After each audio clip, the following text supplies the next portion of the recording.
Hello, good morning, my dear student of class 10th. Now we are chapter 2 political science and the topic is how is federalism practiced. How is federalism practiced? बच्चों federalism किस तरह से India में practice हुआ, आजादी के बाद से किस तरह के स्ट्रक्चर्स बने, किस तरह से स्टेट्स बने, इसे हम लोग समझेंगे और पावर के डिस्ट्रीब्यूशंस को किस तरह से फॉलो किया गया। इस चीज की दिशा में हमारा आज का पहला टॉपिक है linguistic states.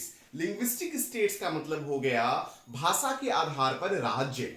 Linguistic state in अक्टूबर 1953, अक्टूबर 1953 की बात है, the government of India was forced to create first state on the basis of language.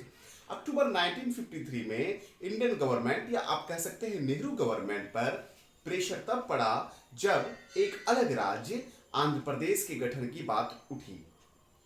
दरअसल आंध्र प्रदेश जो कि एक अंग था, एक ओरिजिन था, जुड़ा हुआ था मद्रास स्टेट से, बट वहां के जो तेलुगु स्पीकिंग लोग थे वो एक अलग राज्य की मांग कर रहे थे। इस मांग को लेकर एक व्यक्ति थे जिनका नाम था श्री रामुलु। श्री रामुलु ने हंगर स्ट्राइक पे वो गए। 56 डे के हंगर स्ट्राइक के बाद जब उनकी मृत्यु हो जाती है, the Nehru decided to form a state reorganization committee, state reorganization commission under the chairmanship of Fazal Ali. दिसंबर 1953 में स्टेट रीऑर्गेनाइजेशन कमीशन की स्थापना होती है। इसके चेयरमैन बनते हैं फजल अली। फजल अली अपनी रिपोर्ट को सबमिट करते हैं सितंबर 1955 को और इसमें वो ये रिकमेंडेड करते हैं कि लैंग्वेज के बेसिस पे स्टेट बनाया जा सकता है, लेकिन ये भी बातें कही गई कि इसका मतलब ये नहीं है कि जितने सारे भारत में लैंग्वेजेस हैं उस बेसिस पे अलग अलग स्टेट बनते रहें। वो सिचुएशन पे डिपेंड करेगा, वो पॉपुलेशन पे डिपेंड करेगा, वो उस एरिया पे डिपेंड करेगा और मास पर डिपेंड करेगा। Language as the basis of reorganisation of states. Okay बच्चों, 1956 तक, 1956 की अगर हम बात करें तो 1 नवंबर 1956 के आसपास की बात है। 1 November 1956 there were 14 states and 6 union territories on that time. उस समय भारत में 14 राज्य और 6 केंद्र शासित प्रदेश थे। धीरे धीरे फिर कई सारे राज्यों का गठन हुआ, कई सारे केंद्र शासित प्रदेश का गठन हुआ। करंट अपडेट तो आप जानते ही हो कि there are 28 states and 9 union territories after the abolition of the Jammu Kashmir as a state. Okay. In 1960, the bilingual state of Bombay was divided into two, Maharashtra and Gujarat. देखिए, जब हम language के basis पे ही बात कर रहे हैं तो उसी दिशा में एक और एग्जांपल मैं आपको दे रहा हूं। 1960 में जब लैंग्वेज के बेसिस पे दो अलग अलग राज्य अलग हुए, महाराष्ट्र और गुजरात। महाराष्ट्र जो मराठी स्पीकर्स के थे, गुजरात जो गुजराती स्पीकर्स के थे। फिर इसी तरह से लैंग्वेज के बेसिस पे 1966 में हिंदी स्पीकर्स हरियाणा कहलाए और जो सिख होमलैंड था और जो पंजाबी भाषा बोलने वाले थे वो पंजाब हो गए। यानी पंजाब और हरियाणा भी एक तरह से आप कह सकते हो लैंग्वेज के बेसिस पे। महाराष्ट्र और गुजरात का भी अलग होना लैंग्वेज के बेसिस पे। इस तरह से लैंग्वेज के बेसिस पे कुछ राज्यों के मैंने एग्जांपल्स आपको दिए। अब हम लोग नेक्स्ट टॉपिक में देखिए, राज्यों के पुनर्गठन के बाद, स्टेट्स रीऑर्गेनाइजेशन के बाद सरकार के सामने चुनौती थी ऑफिशियल लैंग्वेज की। कौन सी लैंग्वेजेस पे क्या होना है, नहीं होना है। ठीक है, तो ऑफिशियल लैंग्वेजेस की अगर हम बात करें तो हमारे कॉन्स्टिट्यूशन के पार्ट 16 जो है, आप यहाँ पे देख सकते हैं, ये जो 16 पार्ट है हमारे कॉन्स्टिट्यूशन का वो डील करता है ऑफिशियल लैंग्वेज। ये आर्टिकल 343 से 351 तक आता है। फिर से एक बार सुनिए इस चीज को, देखिए, है ना। Part 16 of the constitution deals with the official language in article 343 to 351। अब हम फिर ऑफिशियल लैंग्वेज टॉपिक पे आते हैं। In 1955, the president appointed an official language commission under the chairmanship of B.G. Kher. 1955 में प्रेसिडेंट जो थे भारत के उस समय डॉक्टर राजेंद्र प्रसाद, वो अपॉइंट करते हैं बीजी खरे को भारत के नए ऑफिशियल यानी कि भारत के भाषाई कह सकते हैं कि ऑफिशियल लैंग्वेज यानी कि हमारी किसी भी जो राज्य की भाषा या देश की भाषा के जो ऑफिशियल लैंग्वेजेस थे, इस विषय में उन्होंने कमीशन बनाई। इसके अध्यक्ष बीजी खरे थे।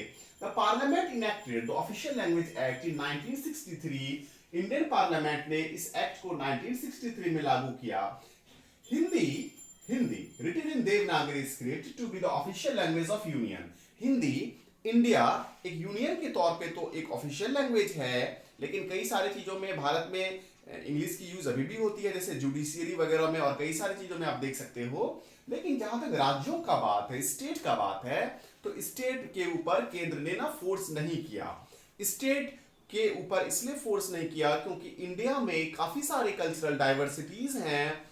जैसे कि आप उदाहरण के लिए समझिए, इसको फिर नीचे हम समझ रहे हैं, एक बात और समझ लीजिए यहाँ पे कि रीजनल लैंग्वेज की अगर हम बात करें तो लेजिस्लेचर ऑफ ए स्टेट में adopt any one or more of the language in use the state or Hindi of the official language of the state.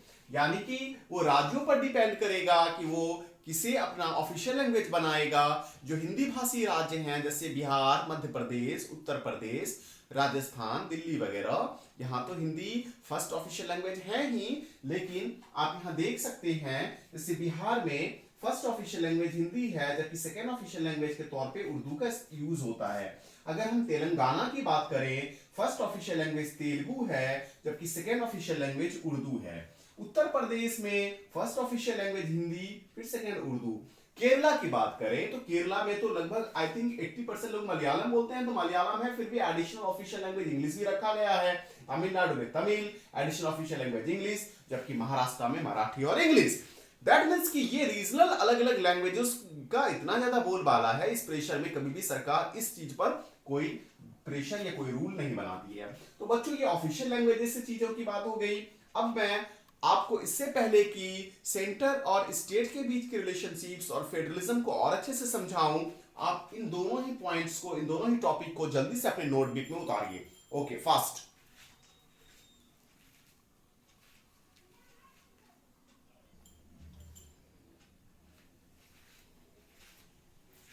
Okay बच्चों, अब हम लोग सेंटर स्टेट रिलेशनशिप पर डिस्कशन करते हैं। The Constitution of India, being federal in structure, divides all powers, legislative, executive, and financially between the central and state government. सरकार ने powers को डिवाइड्स किए हैं लेजिस्लेचर बेसिस पे, एग्जीक्यूटिव बेसिस पे और फाइनेंशियली बेसिस पे, सेंट्रल और स्टेट पे। अब हम सीधे जिस मुद्दे पर चल रहे हैं वो है decentralization in India. Decentralization in India का मतलब क्या हुआ? डिसेंट्रलाइजेशन का मतलब हुआ कि पावर किसी एक सेंटर के आसपास में ना होके पावर का डिस्ट्रीब्यूशन हो। आमतौर पे जो फेडरल गवर्नमेंट होते हैं वहां पे पावर दो लेवल पे बटे होते हैं, सेंटर और स्टेट लेवल पे। लेकिन इंडिया जैसे स्टेट में जहां पे कई सारे राज्य तो ऐसे हैं और वहां की जनसंख्या ऐसी है जो कई सारे यूरोपियन कंट्री के जनसंख्या से ज्यादा है और एरिया में भी बड़ा है, तो ऐसे सिचुएशन में भारत में डिसेंट्रलाइजेशन के लिए क्या किया? उससे पहले डिसेंट्रलाइजेशन पे बात करेंगे, उससे पहले एक और बात समझिए। फेडरल गवर्नमेंट, ये तो आप जानते हो। एक बार फेडरल गवर्नमेंट के फीचर्स को मैं जल्दी से आपको बता देता हूं। फेडरल गवर्नमेंट का फीचर होता है कि डुअल गवर्नमेंट, 2 और मोर टायर। ओके, इंडिया में central, state and local body. दूसरा, रिटन कॉन्स्टिट्यूशन यानी कि लिखित संविधान, division of powers between the national and the regional government. 4, supremacy of the constitution. 5, regime of constitution। 6, independent judiciary। 7, bicameral legislature, जैसे India में है bicameral legislature, Lok Sabha and Rajya Sabha. ये तो फेडरल गवर्नमेंट के फीचर्स हो गए, फेडरल गवर्नमेंट के फीचर्स हो गए। लेकिन why India needs the third tier of government? Main question is why India needs the third tier of government? क्यों भारत को जरूरत पड़ी? तो सिंपल सी बात है, मैंने आपको बताया कि जैसे उत्तर प्रदेश का पॉपुलेशन ले लीजिए, रसिया जैसे बड़े देश से भी पॉपुलेशन ज्यादा है यहाँ का। हरियाणा बेल्जियम से बड़ा है। कई सारे ऐसे स्टेट्स हैं, कई सारे ऐसे स्टेट हैं, इतनी बड़ी संख्या में पॉपुलेशन है, इतने बड़े क्षेत्र को संभालना सिर्फ सेंटर और स्टेट के बस की बात नहीं है। इसलिए इंडिया में पावर को इसके अलावा लोकल बॉडी में बांटा गया, Panchayati Raj and municipalities. Panchayati Raj and municipalities. When power is taken away from central and state government and given to local government, it is called decentralization. Decentralization का definition simple है, when power is taken away from central and state government and given to local government, it is called decentralization. Decentralization जब power को बांटा गया, power sharing के दायरे को बढ़ाया गया सेंट्रल और स्टेट के अलावा भी लोकल गवर्नमेंट में। तो इंडिया में अगर हम लोकल गवर्नमेंट की बात करें तो इसको दो भागों में बांटा जा सकता है, panchayat in village and municipalities in urban areas. अगर हम पंचायत इन विलेज की बात करें, in India Panchayati Raj was constitutionalized through the 73rd Constitution Amendment Act of 1992। Bharat में 73rd कॉन्स्टिट्यूशनल अमेंडमेंट यानी कि संविधान संशोधन 73वां संविधान संशोधन हुआ 1992 के तहत। भारत में पंचायती राज को शामिल किया गया डिसेंट्रलाइजेशन के प्रोसेस में, और ये 11th शेड्यूल में है, हमारे कॉन्स्टिट्यूशन के 11th शेड्यूल में है। एंड अगर हम म्यूनिसिपैलिटीज की बात करें, this system of urban government was constitutionalised through the same year, ये भी वही सेम ईयर है, बस ये 73rd कॉन्स्टिट्यूशनल अमेंडमेंट है तो ये 74th है। ठीक है बच्चों, 73rd हो गया पंचायती राज, 74th हो गया आपका म्यूनिसिपैलिटीज। ये कॉन्स्टिट्यूशन के 11th शेड्यूल में है, ये कॉन्स्टिट्यूशन के 12th शेड्यूल में है। बलवंत राय मेहता के रिकमेंडेशन पर भारत में पंचायती राज को 3 भागों में बांट दिया गया, ग्राम पंचायत, विलेज लेवल, पंचायत समिति ब्लॉक लेवल, जिला परिषद डिस्ट्रिक्ट लेवल।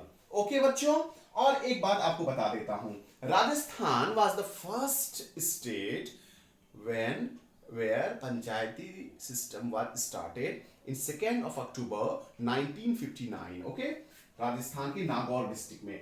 अब इसकी अगर हम बात करें म्यूनिसिपैलिटीज की, म्यूनिसिपल कमिटीज की बात करें, तो इसमें जो मेन 3 टाइप्स हैं उसमें नगर पंचायत, म्यूनिसिपल काउंसिल और म्यूनिसिपल कॉर्पोरेशन है। कम लेवल पे कस्बाई टाइप के शहरों के लिए नगर पंचायत होता है, उससे बड़े लेवल पे म्यूनिसिपल काउंसिल होता है, और एक बड़े क्षेत्र पे म्यूनिसिपल कॉर्पोरेशन होता है। म्यूनिसिपल कॉर्पोरेशन के जो हेड होते हैं उसको हम मेयर कहते हैं। इंडिया का सबसे ओल्डेस्ट म्यूनिसिपल अगर कॉर्पोरेशन की बात करें तो वो चेन्नई म्यूनिसिपलिटीज है। अगर इंडिया के एट द प्रेजेंट से मेट्रोपॉलिटन की बात करें तो दिल्ली, मुंबई, कोलकाता वगैरह है। आप जल्दी से इन दोनों ही नोट्स को उतारिए, फिर मैं नेक्स्ट पॉइंट पे डिस्कशन करूंगा। ओके।